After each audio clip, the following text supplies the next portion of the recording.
Hi folks, today we're going to be doing a little bit of work on this Vauxhall Corsa C. It's just failed its MOT on a few little things, and we're going to tackle them today, so keep watching.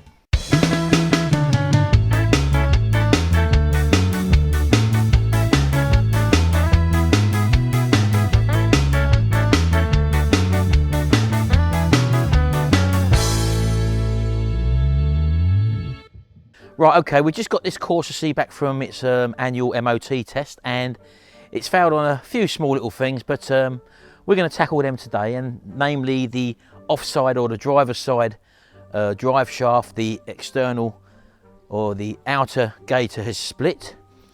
It's also got a drop link on the near side, which is needs replacing. We've actually done a video on that in a previous episode, so you can go back and check on that if you want. We're going to be mostly concentrating on the drive shaft today, so keep watching, and that's what we're going to do now. Right, okay then, first things first is to make sure that your car is up in the air nice and safe. You've got a chassis rail along probably about a foot in there, and I've got the axle stand sitting underneath that, and also the trolley jank there as another support as well. And as you can see, the car's nice and solid, and I'm on flat level ground. So we need to get our wheel off. Now I've already cracked these nuts when they was on the floor, so make sure you do that first.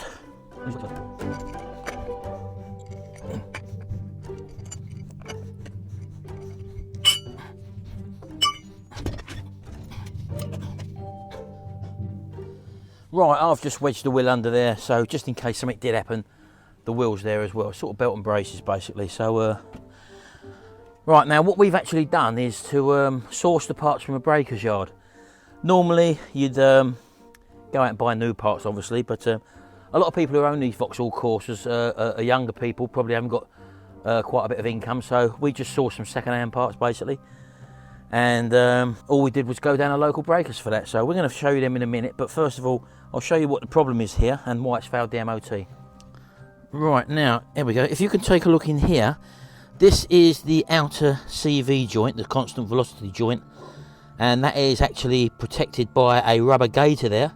Now as you can probably see in the middle of the rubber gaiter there's some gunk or some sort of oil based stuff that looks like it's pretty fresh. Now if you wipe that away, underneath you'll actually see a crack, and what that means is that this gaiter is no longer holding the lubricant for the CV joint inside, and as a result of that you need to change this gaiter. So you could just change the gaiter on its own, but it still means stripping the whole thing down, and it's quite common practice normally to just change the whole drive shaft.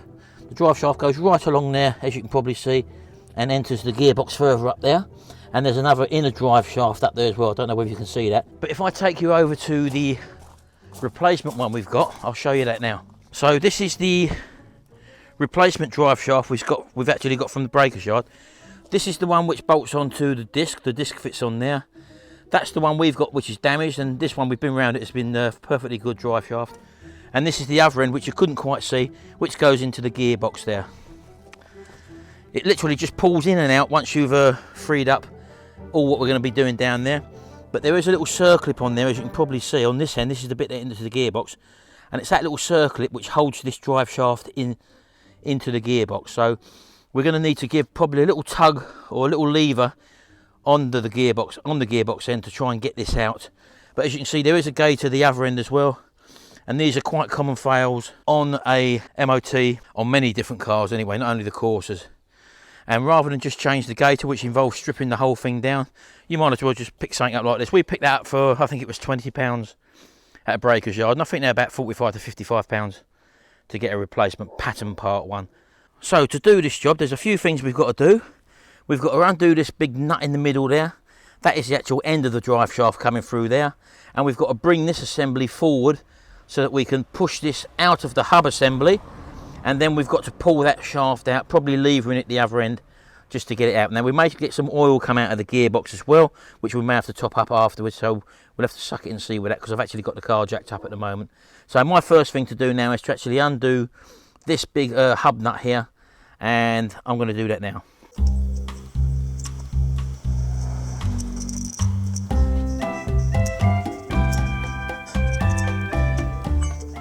Right, so you've got this big hub nut here, and in this case it's a 30mm socket for this one.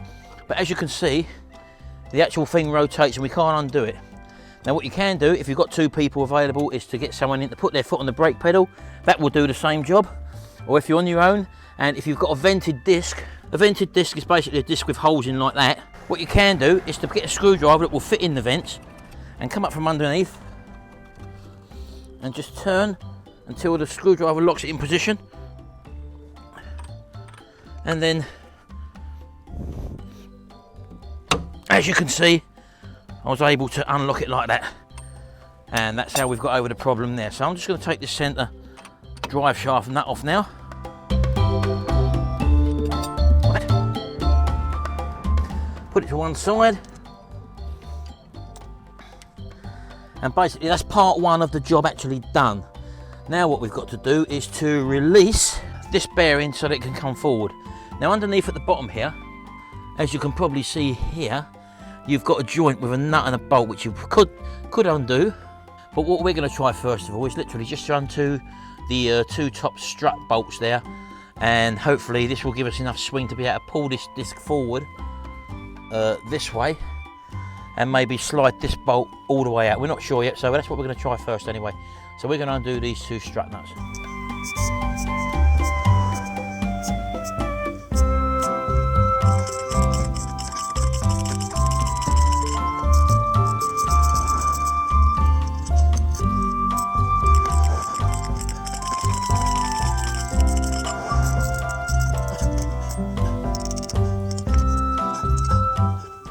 Right, okay then, as you can see we've got the two strut nuts out now, and that means this is now loose, although we've still got the track rod arm connected. I'll show you that in a second. I'll just show you now, get you a little bit closer so you can actually see what's happening at the moment.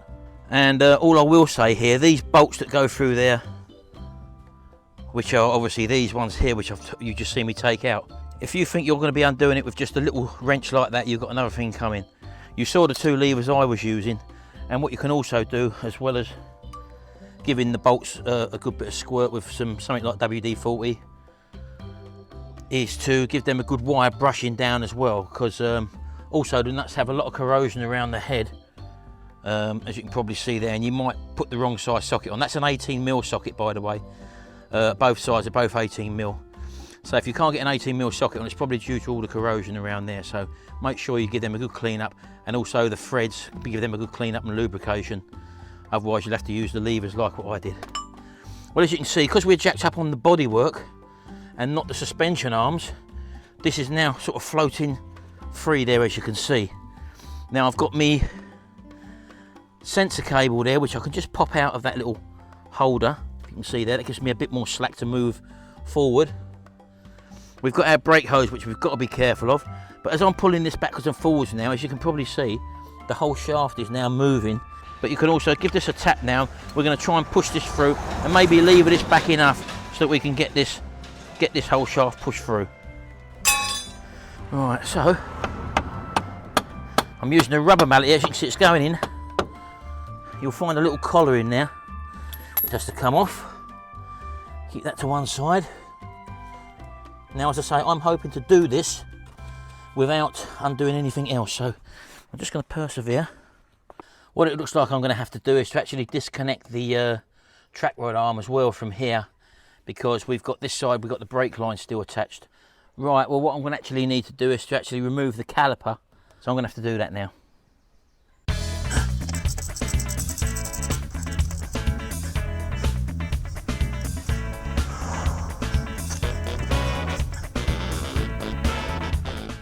Right, okay then, so we've now got these the brake caliper off, and I've just tied it up there out of the way so you can probably see that, so that's right out of the way now, and there's no strain on the rubber pipe.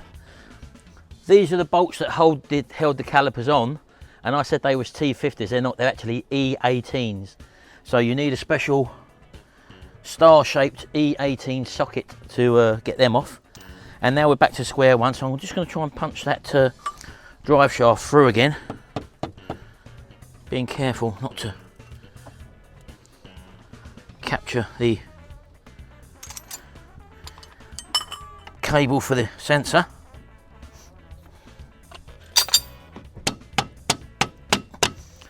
Right, so that's that pulled through. I think this, yeah, I think this is the wrong drive shaft we got. This has got a sensor ring on it, that one ain't. I don't know whether I can pop this one off and put it back on there, but failing that, I don't know whether I can strip this one down and get that boot off and put that new boot on there. So I've got to try that. And one thing I've just noticed as well, this drive shaft here has got what I call a tone ring on, or a reluctor ring, which is what this sensor picks up. So the new one hasn't got that on. So I don't know whether or not I'm going to be able to use that drive shaft, or whether I'm going to be able to remove this reluctor ring and put it on the new one, or failing that, strip the end of the drive shaft down so that I can actually put this old boot, the new boot I've got off the other drive shaft, onto this one.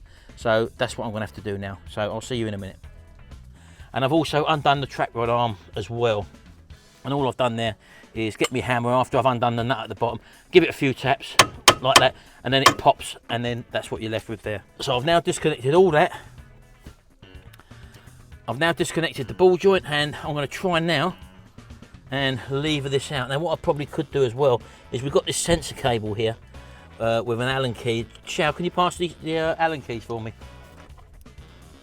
They're in the packet in the side door of the van. And this is the reluctor ring or tone ring sensor, which I'm a little bit dubious, as I say, because the new drive shaft I've got hasn't got one on. So this is something you may come up against. So make sure that if you're actually going to get a new drive shaft or second-hand drive shaft, that if you've got the tone ring on or reluctor ring, well, make sure the replacement's got the necessary equipment on there for it to be able to read a signal. So that's what I'm going to have to do first of all. So I'm just going to get a bit more free play just by removing this, so I can really swing this out of the way. And that's an Allen key job. And I'm looking at that and thinking it's a 5mm. I may be wrong, I may be right, I don't know.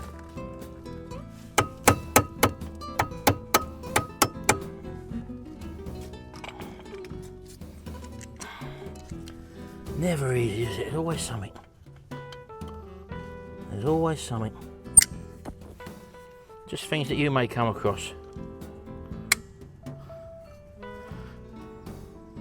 Yes, we've got it. All the sort of things that you might come up against. As I say, the Allen key on its own weren't no good. I've had to adapt here. Ideal if you've got a proper Allen key set with a socket on the end of it, but I've just got my Allen key set. Rusty old thing there, rusty old bolt. Just allows me to remove the sensor for the ABS.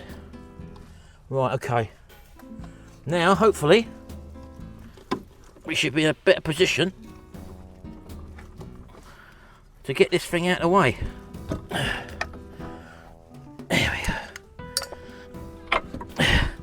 Right, there we go. That's the end of the drive shaft out now. Now, as you can probably see, I didn't have to remove that ball joint in the end, although that's loose, and I could now lift that off of the hub.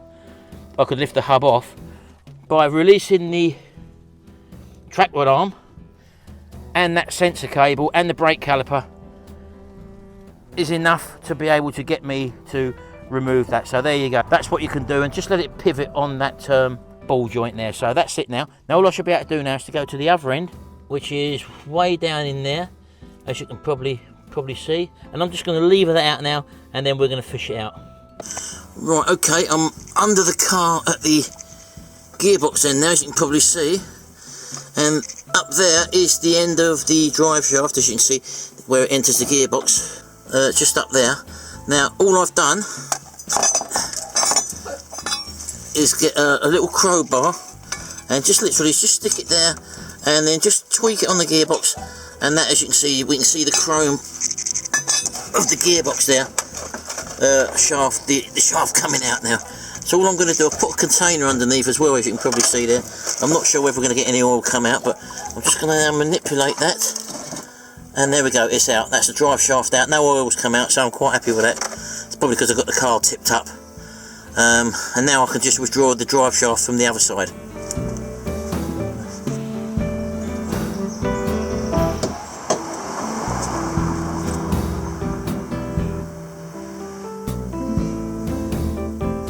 Right, okay then, these are the two drive shafts. So as you can probably see, this end, exactly the same thing there, old and new. The new one's at the back, well I say new one, the one we got from the breaker's yard. When we come along this side, as you can see, when we get to this end, there is a slight difference. being that this one's got what you call a tone ring or a reluctor ring fitted, and the one we've got as a replacement hasn't got that fitted. Now I don't know whether or not this disc can press off and press on. I'm not sure, but we'll have to try it. If not, I'm going to see if there's a way of separating these so that you can actually get these gaiters off, because it's the same gaiter basically, and maybe strip this one down and put this gaiter on this one. So that's what I'm going to have to investigate now, and I'll see you again in a minute.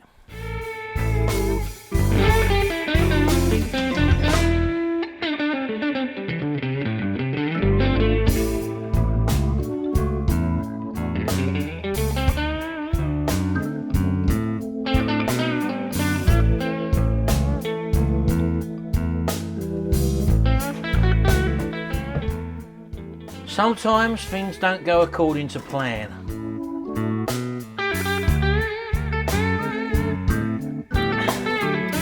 Well, since the last time I saw you, it's probably been about 2.5 to 3 hours. And in that time, everything's changed. Now, I was going to leave this out, and it was just going to show you me putting a drive shaft back in, and everything would have been fine. But realistically, you could probably come up against the things that I've come up against, and I'm going to tell you the story and show you what I've come up against and what subsequently has happened to turn this into a 2-part video. So here we go. Right, so as you know, this is our end of our drive shaft there with our reluctor ring on there, and this is the old gaiter which I've pulled back now. As you can see, I've cleaned it out a little bit there. Now what I was going to do is take the end off of this drive shaft and basically put it on this drive shaft here. So initially you pull the gaiter back. I then clamped this in a vise, and then I struck the inner surface there, because that's on this end bit's on actual splines, and tried to drift it off as I've seen it done on YouTube. Trouble is, in an ideal world that didn't quite happen. As you can probably see in there, there's a set of splines which you can see there, and if you hit that inner part there, hopefully that just pops off, but in our case it didn't. And what's actually happened is that this has now turned a bit graunchy, which basically means this universal joint is gone, so I can't use that. So the other option then was to take this tone ring off, or reluctor ring, and hopefully relocate that onto the end of the new drive shaft. This was the actual plate that was on there already, so I'd managed to drift this off by putting a little slit in it, and that come off now. So all left me to do was to hopefully try and get the reluctor ring off and put it on this one. Now these things are renowned for possibly breaking or whatever, so what I did was heat it up and then drifted it off, and it popped off. As you can see, I got it off. But two things was the problem. One, that drifting this off caused the hairline crack. Where is it? Which I don't know whether you can see is actually there. But when I come to put it on, it was a different size anyway, so it didn't fit anyway. So the situation we was in is that basically this is the wrong drive shaft. This is one for a Vauxhall Corsa without ABS, and the reluctor ring, which I should have checked beforehand, that was on this one. This is our original one, which has got that on. This is what you need for the ABS. You can actually buy these, but again, we're against the clock and time is of the essence. We wanted to get this done, so not only that, it now wouldn't go on this one, so I can't put it on there. I can't use this one now because this has gone all notchy. So basically, I've wasted 25 quid down the breaker's yard. So with that, we've decided to go online. Now, I've ordered parts from this company before, and I've possibly had a few run-ins with them before. And anyway, we went online and we saw a drive shaft on Euro car parts. Anyone here in the UK would know that is. And on the website, and there was one more in stock. So you choose your store locator, click on there, and then it comes up, yes, one in stock. Now, I'm quite suspicious when it comes to when I see things that are in stock and that I want to go down and pick something up, especially when I've got to do a 20 mile an hour, a 20 mile journey there and 20 mile journey back. Anyway, so I got on the phone to them. They take the registration number of the car, and that means they know exactly what part you're talking about. Yes, the part is in stock, and I said, is the online price different than the store price? Anyway, we've got the price down to £53, which was a good thing. That's a complete drive shaft with the relaptor ring on and everything, so everything's fine. I said, right, I want to come down and pick it up. Anyway, put the phone down. Phone back again, just to make sure before I left, this part's definitely in. Can I just confirm that the price is £53 something? Yes, that's fine. I said, right, I'll be down within the hour. Anyway, we goes down there, gets down in the shop. I said, yeah, registration number so-and-so. He said, oh, yes, we've got the drive shaft. He said, yes, £53. Put your card in the machine, take the money, then he goes out to get the part. I'm standing there for about 6 to 7 minutes, and I'm thinking, that's a little bit unusual. I can see people walking backwards and forwards. And I'm getting a little bit irritated. Anyway, walked past the door. A bloke said, excuse me. I said, how can I help you? He said, I've got to tell someone this. I said, what's that then? He said, I've just bought this litre bottle of Lucozade and I've paid £1 for it. I said, oh yeah? He said, do you know if you go over to Tesco's over the road in their vending machines, the small bottles are £1.40. I've looked at him. He said, I just had to tell somebody. I said, oh, I see, yeah. I said, oh, with that, he's walked off. I'm waiting there another 5 minutes.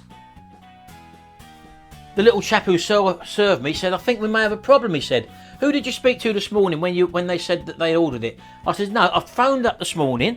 I said, we asked if you had it in stock. You said yes. You give me a price. And then I put the phone down and says, can you hold it for me? And just before we left, I phoned back again and spoke to a different person. He said, yes, that's definitely right. Definitely got one in stock. And then that's the reason why I'm come down here now. Anyway, the manager come out then. He said, well, let me go and have a look. So the manager then goes and has a look. By this time, I'm now thinking that there's no part in stock.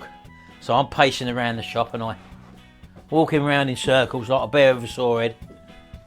The manager comes back and he says, I'm very sorry, sir, he said, but there seems to have been a mistake. We haven't got that part in stock. I said, right, so you've wasted my time. I've phoned up twice just to make sure that the part was in stock. Both people, two separate people, have told me yes that it is. I said, now you're telling me that it hasn't. I said, now that's impacted me by me having to drive 20 miles here, having to drive 20 miles back without the part. Not only that, you've already taken my money. I said, not only that, I now know that a bottle of Lucozade bought for £1 is dearer if you get it in the Tesco vending machines for £1.40. Sorry, sir, he said, there's nothing we can do about it. I said, well, I need some compensation. He said, I can't give you that, sir. So I said, right, give us a number of your head office. And when he went out to get the number to head office to come back to give me the head office number, oh, little matey, Lucozade boy, he's obviously heard what's going on. He stuck his head round the door again and he said, I know it's no compensation. Do you want a custard cream? Custard cream biscuit? He's offering me a biscuit. I politely declined and I walked away.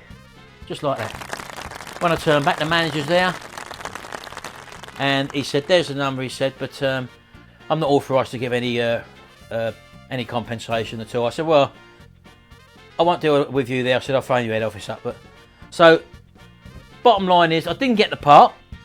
And the lesson learnt from that is that if you're ordering a part from Euro Car Parts, when you phone up and make sure that it's in, ask them to physically check the parts bin to make sure that that part is there.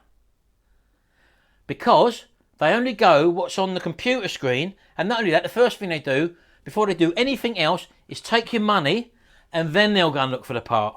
And if you've had to do a travel, or you've had to take a car apart on their hearsay, don't forget, two separate people told me that. Make sure that you know that that part is in stock before you do, or commit yourself to any work if you're going to be ordering off of Euro Car Parts. That's one thing. The second thing is that, one thing to remember is that you can buy a litre bottle of Lucozade cheaper than what you can buy the smaller bottles for. There you go. So I've come back home now and I've got to go back there on Monday. They're going to order it from me today and they say that it'll be with us on Monday, which means that there's going to be a part 2 to this video. I didn't really want it to be a part 2, but I just wanted to show you what you may come across if you're buying second-hand parts, make sure you get the right parts first of all. I should have checked whether that had a tone ring on it or not. I didn't. We just wanted to get out of there because I had a bit of hassle down there. The breaker's yard, to be honest with you. There was a bit of a situation there with one of the workers there. I had a few words with him. He wasn't very helpful. But that's another story. I should have filmed that. You would have liked that as well. So things don't always run smooth when you're doing this sort of stuff. But even when you buy brand new parts, like I've just had to do now, you can still get problems. So it's not about buying second-hand parts and then coming across these problems. You can get these problems also when you buy brand new parts. So just know the job you're going into. If it was a straightforward changeover with the drive shaft and we had it here, the job would have been done and in by now. But you like me, you could come up against this sort of thing. 9 times out of 10, people are at work during the week and they might have ordered the part and they go to pick it up on a Saturday and it might not be there, and you could come across this sort of thing, have your car stripped down. So make sure you've got your parts available before you strip the car down. That's the lesson learnt there. Plus Lucozade is cheaper in a litre bottle rather than the 500 millilitres. I'll leave it there. Don't forget part 2 will come up. We've got a few other little bits to do on the Corsa as well. Thought you'd like to hear that little rant anyway. It could happen to you. It's happened to me. See you later. Bye for now.